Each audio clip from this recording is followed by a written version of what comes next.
সাহাবী প্রশ্ন করলেন, ইয়া রাসূলুল্লাহ, কোন জিনিস মানুষকে সবচাইতে বেশি জান্নাতে নেই? কি এমন আমল যে আমল করলে আল্লাহ পাক রব্বুল আলামিন তিনি তার বান্দাকে সবচাইতে বেশি জান্নাতের ভিতরে ঢুকাবেন?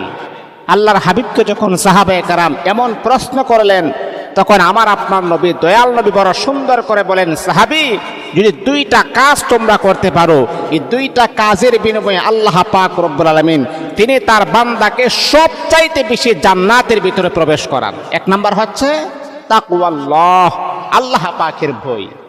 যেই ব্যক্তির অন্তরে অথবা যে মেয়ে অথবা ছেলের অন্তরে আল্লাহ পাকের ভয় থাকে, ওই ছেলে মেয়ে কখনো হারাম পথে কখনো পা বাড়াবে না।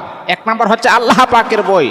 দুই নাম্বার হচ্ছে হুসনুল খলক, যে ব্যক্তি মানুষের সাথে সুন্দর ব্যবহার করবে, এই সুন্দর ব্যবহার করেনেওয়ালা ব্যক্তিদেরকে আমার আল্লাহ সবচাইতে বেশি জান্নাতের মালিক বানায় দিবে।